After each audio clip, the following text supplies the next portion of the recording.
අයිබෝවන් අප රැඳී ඉන්නේ අන්ලිමිටඩ් ටෝක් අපේ YouTube චැනලේ දෙවන වීඩියෝ සමග අද මම ඔයාලත් එක්ක බෙදාගන්න බලාපොරොත්තු වෙන්නේ ක්‍රිස්තු වර්ෂ දෙවනි සතවර්ෂයටම යන අපර බ්‍රාහ්මීය අවධියේ තවත් ශිලාලේඛන පිටපතක්. එතකොට මේකේ මේ ශිලාලේඛනේ පිටපත් දෙකක් අරන් තියෙන එකම පිටපත. එතකොට මේ ශිලාලේඛනය 1920 ගණන් වල තිස්සමහාරාම හොස්පිටල් එක දැන් තියෙන ඉඩම ආශ්‍රිතව තිබිලා තමයි හොයාගෙන තියෙන්නේ. ඊට පස්සේ කාලෙක කතරගම රාමකෘෂ්ණ මඩම කෞතුකාගාරයට ඒක ලැබිලා තියෙනවා. දැන් වර්තමාන කතරගම කෞතුකාගාරයේ මේකේ ඔරිජිනල් ලිපිය තැන්පත් කරලා තියෙනවා. එතකොට මේ ශිලාලේඛනේ පිටපත් කරලා කරපු අවස්ථාවක ගත්ත පිටපතක්. එතකොට මේ පිටපතේ තියෙන අක්ෂර තමයි අද කතා කරන්න යන්නේ. අපර බ්‍රාහ්මී අවධියේ ලිපියක් මේක. අපි කලින් පළවෙනි වීඩියෝ එකේදීත් කතා කරේ අපර බ්‍රාහ්මී අවධියේ ක්‍රිස්තු වර්ෂ දෙවන සතවර්ෂයට යන රජබා රජුවන්ගේ කාලෙට යන ශිලාලේඛන පිටපතක් පාළුමගිච්ඡාව ලිපිය.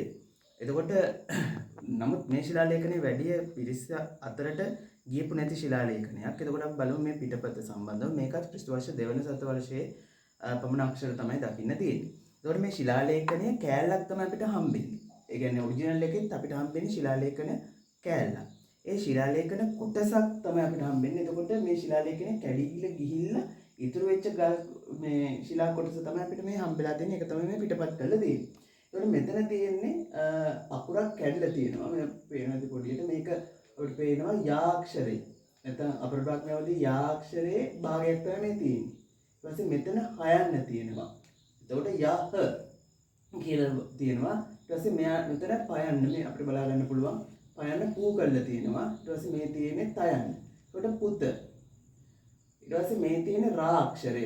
සාමාන්‍ය දෙවන මේ අපර බ්‍රාහ්මණවලදී දකින්න පුළුවන් තවත් රාක්ෂර ස්වරූපයක් මේක. එතකොට මේකේ මේ පැත්තට ඉරි කැලලක් සහ මේ පැත්තට ඉරි කැලලක් ගිහලා තියෙනවා. එතකොට මේ රයන්න රෝ කරලා තියෙනවා. මේ රයන්න රෝ කරලා තියෙනවා. ඊට පස්සේ මෙතන තියෙන්නේ ආයි අර මේ හයන්න තියෙන්නේ. එතකොට හා තියෙනවා මෙතන අයි අකුර වගේ අපිට දකින්න පුළුවන් වෙන්නේ. මේ තියෙන්නේ විශේෂයෙන්ම නා අක්ෂරය. එතකොට යහ පුත රෝහණ ඊට පස්සේ මේ තියෙන්නේ බයන්න මේ පැත්තට ඉරි කැලලක් සහ මේ පැත්තට ඉරි කැලලක් ගිහින් තියෙනවා බෝ වෙලා තියෙනවා. මෙතන ජයන්න මේ ජයන්න ජී කරලා තියෙනවා. මෙතන කයන්න බෝජික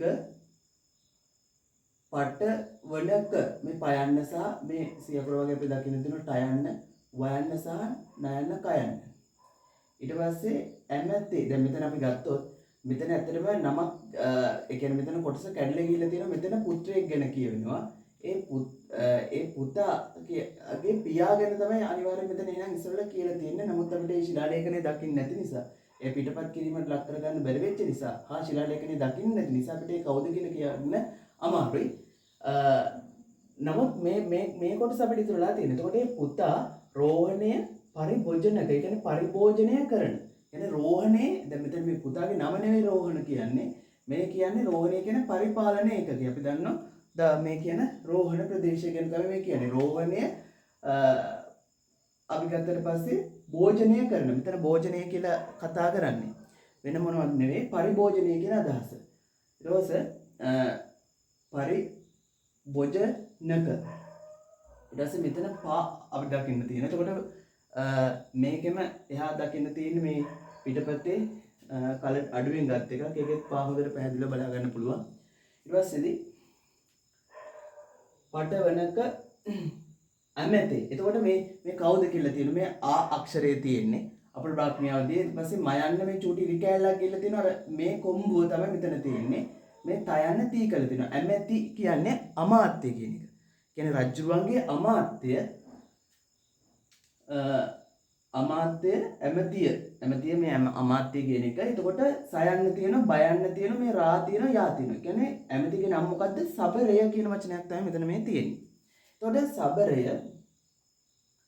කරහි මෙතන කයන්න තියෙනවා, මෙතන රයන්න තියෙනවා. මේ විශේෂයෙන් මෙතන මේ ලිපිය කැඩලා ගිහින් ඉඳන් තමයි මෙතන කොනකින් වගේ කාපේ ඉන්නේ. රාක්ෂරය සහ හයන්න හී කරලා තියෙනවා. කරහි. ඊට පස්සේදී මේ තියෙන්නේ පා අක්ෂරය. ඊට පස්සේදී කියන්නේ කරහි කියන්නේ කරා. මොකද්ද කරලා තියෙන්නේ? පා කර. පකර කියන වචනේ තේරුම තමයි පාර කියන එක. එතකොට පකර කියන වචනේ මෙතන තියෙනවා. ඊට පස්සේදී අපිට මෙතන චෝ හැටියට චේ හැටියට ගන්න පුළුවන් වචනයක්. ඒ කියන්නේ මේක සම්බන්ධී විභක්තියක් විදිහට අපිට ගන්න පුළුවන් මේ අක්ෂරය. ඊට පස්සේදී පයන්න මේ අපිට දකින්න තියෙන. එතකොට අර මේ පැත්තට එන කොම්බෝ සහ මෙතෙන්ට එන පාපිල්ල තමයි මේ ඉරිකැලෙන් දික් කරලා පෙන්නන්නේ. එතකොට පයන්න පෝ කරලා තියෙනවා. ඊට පස්සේ මේ හයන්න පොහොත කර. මේ කා සහ රා අක්ෂරය. ඊට පස්සේ පොහොත කර මෙතන තාක්ෂරයේ තියෙන මෙතන අපිට ඒක බලා ගන්න පුළුවන් කරට අඩුවෙන් ගත්ත පිටපතේ අපිට ති අක්ෂර බලා ගන්න පුළුවන්. ඊට පස්සේ එති අපි ගත්තට පස්සේ එතිහ කියන වචනේ අපිට බලා ගන්න පුළුවන්. ඒ කියන්නේ එතෙහි මෙතන ත්‍රිකෝණය වගේ ඒ අකුර තියෙනවා. මෙතන තාක්ෂරය තමයි තිබිලා තියෙන්නේ. ඊට පස්සේදී මෙතන අපි ගත්තට පස්සේදී මේ හයන්න මෙතන හී කරලා තියෙනවා. එතිහි කියන්නේ එමි ස්ථානයේ කියන අදහස තියෙන්නේ. එතිහි පරි මෙතන තියෙන්නේ අපි ගත්තොත් පයන්න. මේ තියෙන්නේ රී කරලා තියෙනවා. ඊට පස්සේදී මෙතන තියෙන්නේ බා අර විදිහට මේ ඉරිකැලස මේ ඉරිකැලල කියලා තියෙනවා. පරි බොකටය. කියන්නේ පරිභෝජනය කියන අදහස තමයි මෙතන තියෙන්නේ. කියන්නේ භුක්ති විඳින්න. තුඩ මේ තයන්න තු කරලා තියෙනවා. මේ ඩයන්න අපර බ්‍රාහ්මණයන්දී මේ කයන්න දිගට ගිහිල්ලා තියෙනවා. වවි කියන එක තියෙනවා. හරි එහෙනම් මොකද්ද කියලා තියෙන්නේ?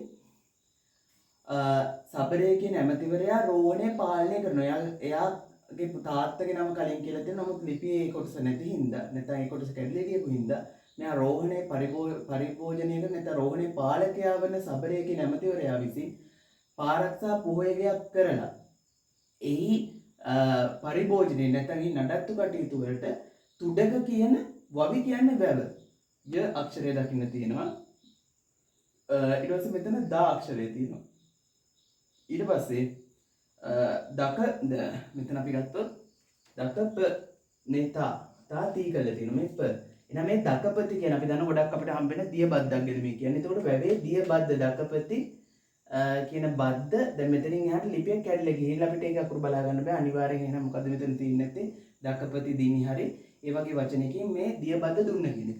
එතකොට මේ ශිලාලේඛනයේ සරල තේරුම තමයි සබරේ කියන ඇමතිවරයා රෝහණය පාලනය කරන සබරේ කියන ඇමතිවරයා විසින් පාරක්ෂා පොහොයගයක් හදලා ඒ දෙකේ නඩත්තු කටයුතු සඳහා තුඩක කියන වැවේ දියබද්ද පිරිනැමුම කියන එක. මෙතන අපිට විශේෂ වැදගත් කාරණයක් තියෙනවා. අපිට මේ විදිහට බලා ගන්න පුළුවන් වෙනවා මේ කාල සීමාවන් වල පරිපාලන ව්‍යුහයන් ඇමතිවරු විසින් ගෙන ගියපු හැටි. අපිට දැන් වල්ලිපුර රණසන්නසට අනුව වසප රජුගේ ඇමතිවරයෙක් වෙච්ච ඉසිගිරි කියන ඇමතිවරයා නගදීපේ පාලනය කිරීම සම්බන්ධව කතා වෙන්නේ. ඒ වගේම තමයි මේ හිටපු ඇමතිවරුන්ට කොච්චර බලයක් තිබුණද කියන්නේ රජයට අය වෙන්න තියෙන ප්‍රධාන බදු ආදායම් මොවුන්ට හැකියාව තිබිලා තියෙනවා අදාළ විහෙර විහාර වලට පවරන්න තරම් හැකියාව.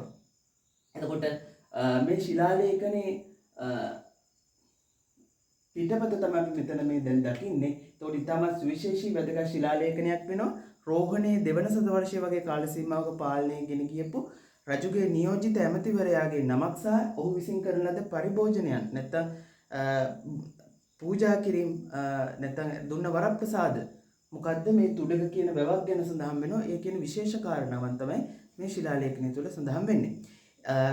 අපි ඊළඟ වීඩියෝ එකේදී මේ වගේ එක්ක අපර බ්‍රාහ්මීය වෙන්න පුළුවන්, එහෙම නැත්නම් පූර්ව බ්‍රාහ්මීය වෙන්න පුළුවන්, නැත්නම් අපි කියන මූල බ්‍රාහ්මීය වෙන්න පුළුවන්, නැත්නම් පශ්චාත් බ්‍රාහ්මීය වෙන්න පුළුවන්, අත්තානි වෙන්න පුළුවන්. කිසියම් හෝ තවත් ශිලාලේඛන පිටපතක් එක්ක හමු වෙමු. සමහර වෙලාවට ඒ පිටපත සුවිශේෂී අප්‍රකාශිත පිටපතක් වියත් හැකියි. ස්තුතියි.